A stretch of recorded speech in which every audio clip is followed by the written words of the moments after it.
میں پروگرام ہم اور ہماری صحت لے کر حاضر ہیں۔ نشہ و ترک نشہ سے متعلق عنوانات کا سلسلہ جاری ہے۔ ہمارا آج کا عنوان ہے حشیش۔ ہم نے اس سلسلہ میں مکرم ڈاکٹر نذیر احمد مظہر صاحب کو دعوت دی ہے کہ اس موضوع پر کچھ روشنی ڈالیں اور آپ کو اس بارے میں مفید معلومات بہم پہنچائیں۔ جی ڈاکٹر صاحب السلام علیکم۔ السلام۔ میرا جی آپ سے پہلا سوال یہ ہے کہ حشیش کس زبان کا لفظ ہے اور اس کے کیا معنی ہیں؟ حشیش عربی لغت ہے، عربی زبان کا لفظ ہے، اور یہ اخذ کیا گیا حشیشہ سے۔ حشیشہ کا مطلب ہوتا ہے گھاس کی طرح کی کوئی ایسی کوئی نباتاتی چیز۔ تو بس یہ تو اس کے لغوی لفظی معنی ہے، لیکن اس سے مراد جو لیا جاتا ہے وہ اور ہے۔ جی میرا آپ سے اگلا سوال یہ ہے کہ حشیش کیا ہے؟ حشیش ایک رس ہوتا ہے جو بھانگ کے نرم کونپلیں، ڈوڈیاں، پھول، ان کے اوپر جو ایک روئی دار بالدار ایک چیز اگی ہوتی ہے، ٹرائیکومز ان کو کہا جاتا ہے، ان کو لوگ ہاتھوں سے مسلتے ہیں، اس طرح کر کے کئی کئی گھنٹوں تک مسلتے رہتے ہیں، اس میں سے ایک رس نکلتا ہے، اس کو خشک کر لیا جاتا ہے۔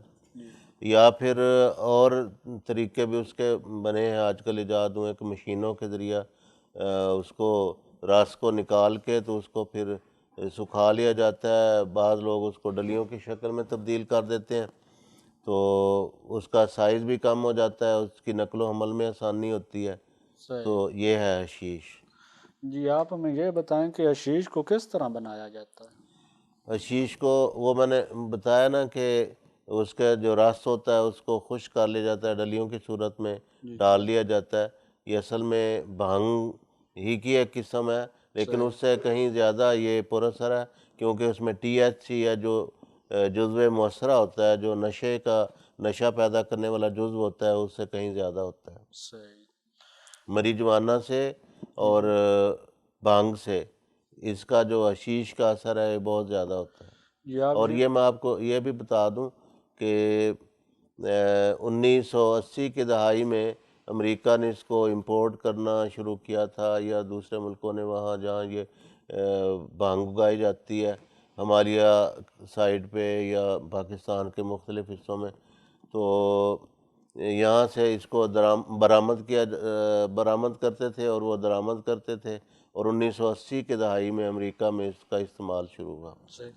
جی آپ ہمیں یہ بتائیں کہ حشیش کو ٹرائیکومز میں سے کس طرح اخذ کیا جاتا ہے؟ ٹرائیکومز میں سے اس کو ہاتھوں سے مسل کے بھی اخذ کیا جاتا ہے، اس کا رس نکالا جاتا ہے، یا پھر مشینوں کے ذریعے سے، اب مشینی دور ہے، مشینوں میں ڈال کے تو اس کا رس نکال لیا جاتا ہے، اس کا جوس نکال لیا، اس کو پھر خشک کر لیا جاتا ہے۔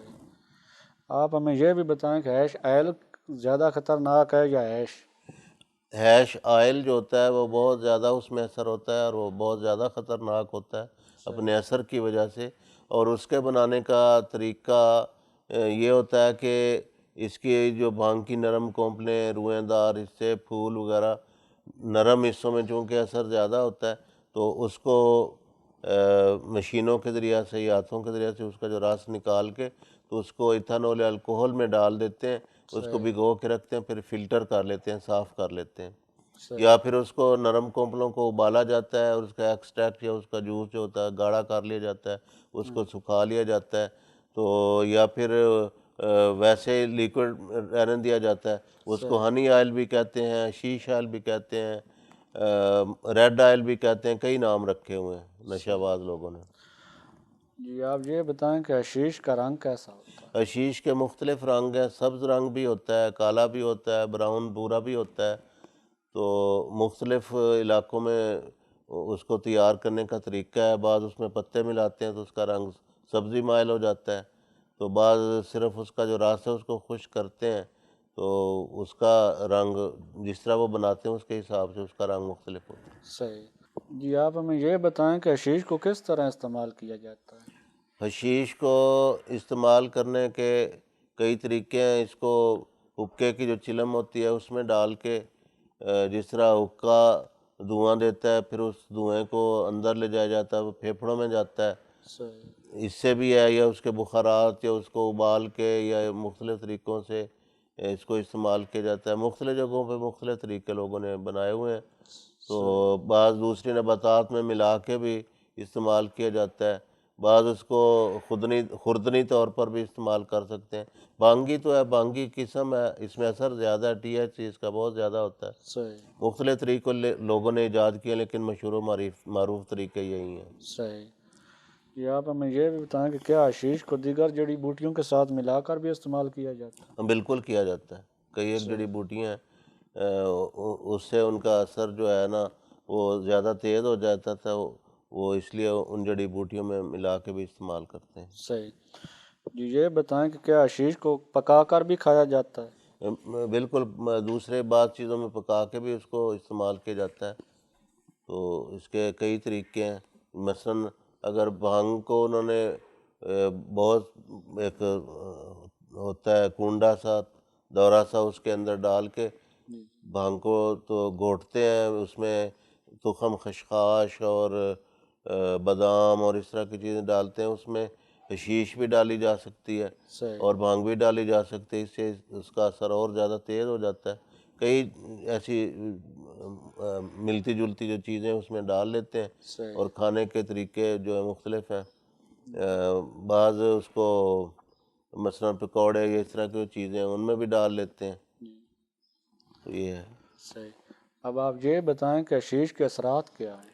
حشیش کے اثرات سب سے پہلے تو یہ ہے کہ چونکہ یہ بھانگ کا یہ ایک جزو مؤثرہ ہے، تو کوئی بھی نشہ اس کا اٹیک جو ہے دماغ پہ ہوتا ہے، دماغ پہ اثر کرتا ہے، دماغ کی ستیہ ناش کرتا ہے۔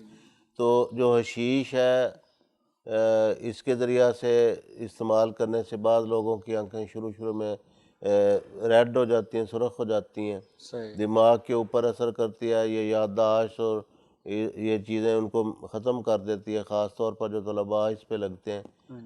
بعض میں نے پڑھے لکھے لوگ دیکھے ہیں جو بھانگ یا حشیش یا مریجوانہ پہ یا ان چیزوں پہ ویڈ پہ لگ گئے، تو ان کی ذہنی صلاحیتیں بالکل مفقود ہو جاتی ہیں، غائب ہو جاتی ہیں، ختم ہو جاتی ہیں، تو یادداشت تو رہتی کوئی نہیں، اور توجہ نہیں رہتی صحیح پڑھائی کی طرف، یعنی یکسوئی کا جو مادہ ہوتا ہے انسان کے اندر توجہ کے ساتھ کام کرنے کا، اس کو ختم کر دیتی ہے۔ صحیح اور اس کے علاوہ جو ذمہ داریوں کا احساس ہے اس کو یہ ختم کر دیتی ہے۔ انسان کے اندر جو کچھ بننے بڑھنے کا ایک اللہ تعالیٰ نے ایک صلاحیت بخشی ہے، صحیح ان انسان کو جو احساسات اس کے اندر جو سچ بولنا یا یہ جو خواص اللہ تعالیٰ نے پیدا کیے ہیں انسان کو، جو انسان کا زیور ہے، ان سے وہ عاری ہو جاتا ہے، جھوٹ اس کا شیوا بن جاتا ہے، ہیرا پھیری، بددیانتی، یہ چیزیں ہیں جو ان نقصانات سے کہیں بڑھ کر ہیں جو جسم کے اوپر نقصانات ہوتے ہیں۔ بزدلی اس کی اس حد تک ہوتی ہے کہ وہ ذمہ واریوں سے بجائے اس کے کہ عہدہ برا ہو، ان کو قبول کرے، ان کو ادا کرے، وہ بالکل چاہتا ہے کہ بے فکر ہو جاؤں، آزاد ہو جاؤں، اور اس کو کسی قسم کا جو احساس ہے نہ رہے، اس کے اندر اچھائی اور برائی کا احساس بالکل ختم ہو جاتا ہے، اور وہ ایک ایسا ایک مجمع بن جاتا ہے برائیوں کا، خبائث کا ایک گھر بن جاتا ہے۔ تو اخلاقیات اور غیرت کے نام کی کوئی چیز اس کے اندر بالکل نہیں رہ جاتی، اور اس کے دماغ کا یہ حال ہو جاتا ہے۔ میں نے پڑھے لکھے لوگ دیکھے ہیں جو اس چیز پہ لگ گئے اور پھر بالکل تباہ ہو گئے، آخر کار اس دنیا سے وہ چل بسے۔ تو بعض فوجی دیکھے ہیں، بعض سکول ٹیچر دیکھے ہیں جنہوں نے بھانگ شروع کی، اور بھانگ سے جو دوسرے اس کے مشتقات یعنی اس کے ماخوذات ہیں، حشیش ہے، اس طرح کی چیزیں، مریجوانہ، رگویڈ وغیرہ، وہ استعمال کر کر کے بالکل ختم ہو گئے۔ لیکن جہاں تک ہے کہ اس کے دوسرے نقصانات کیا ہیں، جسمانی اثرات جو ہیں، وہ ہے یہ گلے کو خشک کرتی ہے اور بھوک کو بڑھا دیتی ہے، اور انسان ایسے فضول بولتا چلا جاتا ہے، وقتی طور فرد کا احساس ہوتا ہے، اور بعض جو نشہ باز ہیں اس کو کہتے ہیں کہ یہ آسمانوں کی سیر کراتی ہے، ایسا طبیعت میں خوشی کا وہ ان کے بقول احساس پیدا ہوتا ہے کہ وہ اس کو کہتے ہیں کہ یہ سیر فلک یعنی اچھا آسمانوں کی سیر کراتی ہے، یہ وہ چیز ہے۔